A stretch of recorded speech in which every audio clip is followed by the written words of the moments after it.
The Space Launch System rocket and entire Orion spacecraft will take flight for the first time on NASA's Artemis 1 mission, a planned uncrewed moon orbital mission. All 4 engines were mounted on the Artemis 1 core stage constructed at the McCloud Assembly Facility by Boeing in November 2019 and deemed complete 1 month later. Welcome back to Incredible Tech. Today's video will show the updates regarding the NASA Artemis 1 moon mission. This causes an adrenaline boost when we hear about it. Let's get into the video. At NASA, the SLS Orion spacecraft, the Exploration Ground System teams designed the Artemis 1 mission patch. The rocket is surrounded by 3 lightning towers, which stand for Launch Complex 39B, from which Artemis 1 will take off. Americans and ESA employees who worked on Artemis 1 are represented by the red and blue mission trajectories encircling the white full moon.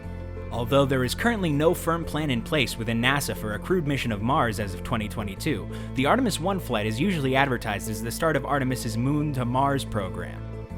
In order to increase public awareness, NASA created a website where anybody can get the mission's digital boarding pass. The names you submit will be stored on a hard drive that will be positioned inside the Orion spacecraft. A digital copy of the 14,000 essays submitted for the MoonPod Essay Contest, which future engineers organize for NASA, will also be aboard the capsule. To pressurize the Artemis 1 moon rocket's fuel tanks as they would be for takeoff, NASA has finished a hydrogen pre-press test. According to Pandit Darol Nail, the test was a huge accomplishment for the NASA launch team. Following its flying regulations, the agency did detect a leak in a 4-inch hydrogen line at 4%, and it will investigate. Today, March 17th, at 5:47 p.m. EDT, NASA started bringing its Artemis 1 moon mission to the launch pad at the Kennedy Space Center in Florida. The Space Launch System rocket and Orion capsule are being transported by the agency's Crawler Transporter, 2 vehicles across a distance of 4 miles, which is estimated to take 11 hours. On March 17, 2022, the Orion spacecraft and Space Launch System rocket will carry NASA's Artemis 1 moon mission this summer leave the Vehicle Assembly Building at NASA's Kennedy Space Center in Florida. NASA Administrator Bill Nelson appeared at the Artemis 1 rollout and delivered a 13-minute address, while the Orion spacecraft and Space Launch System rocket rolled slowly by in the background. Nelson announced, "Ladies and gentlemen, the world's most powerful rocket ever, right here!" Then, move on to Mars after returning to the moon. Several technologies that would be tested on future voyages and potentially help out astronauts are carried aboard the Orion spaceship. The developers have chosen Amazon Alexa as one of these technologies to test voice commands for Artemis flights. To demonstrate how astronauts and flight controllers may use human-machine interface technology for space exploration, the AI-driven digital assistant will be integrated within Orion. 3 mannequins are aboard the Orion spacecraft to gather vital information during manned trips under the Artemis program. Commander Munikin Campos, one of these dummies, is named after NASA engineer Arturo Campos and is fitted with sensors to collect information on spaceflight. The other 2 are female torsos with the names Helga and Zohar, and are equipped with specialized radiation suits called AstroRad that will gauge the radiation levels astronauts would encounter while traveling to the moon inside Orion. The German and Israeli space agencies collaborated on the Matryoshka AstroRad radiation experiment, MER, a research project. In a momentous day that space enthusiasts have long anticipated, on Friday morning, NASA's first Space Launch System rocket arrived at the launch pad. After testing for about a month, the rocket will roll back into the Vehicle Assembly Building, retreat, and launch no earlier than May. To discuss the crucial first fueling test for the Artemis 1 moon rocket that is now perched atop Launch Pad 39B at the Kennedy Space Center in Florida, NASA convened a teleconference today at 1 p.m. The multi-day test, known as wet dress rehearsal, ran from April 1st through April 3rd and served as a launch day dress rehearsal for NASA's Artemis 1 uncrewed lunar mission. Engineers turned on the Space Launch System's core stage at 3 a.m. EDT morning, beginning a 3-day launch countdown and fueling test for NASA's Artemis 1 moon rocket on Monday, August 29, 2022, and again on Saturday, September 3, 2022. NASA attempted 2 launches. The 30-story tall SLS rocket, the highest rocket in the world, has leaks that engineers are working to fix. The rocket was scheduled to launch at the Kennedy Space Center in Florida, where 400,000 people were expected to assemble. The NASA Artemis 1 mission management team is gathering this week to examine possibilities for the test flight's next launch attempt after 2 earlier attempts were canceled.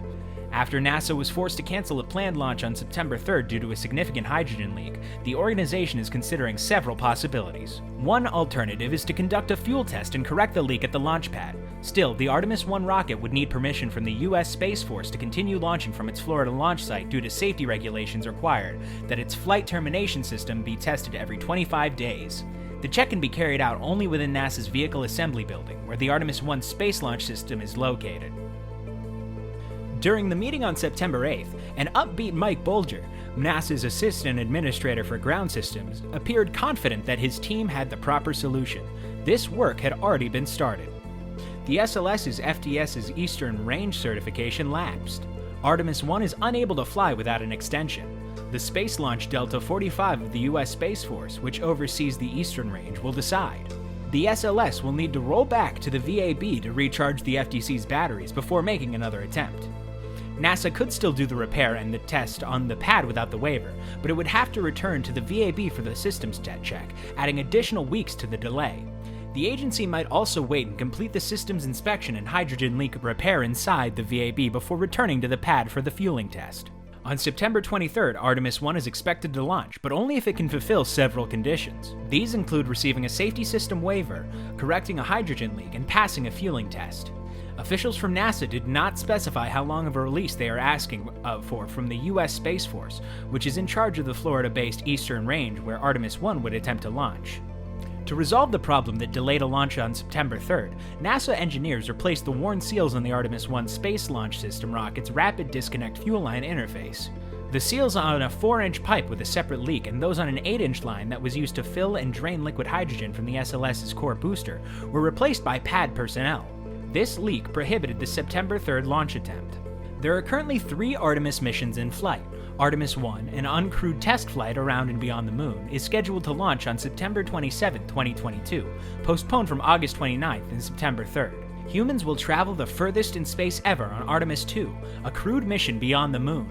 According to NASA's Inspector General, the Artemis's campaign is expected to cost $93 billion between 2012 and 2025, or $4.1 billion for each launch. At 7 a.m. EDT on Wednesday, September 21st, NASA broadcasted live commentary of the impending Artemis 1 cryogenic demonstration test.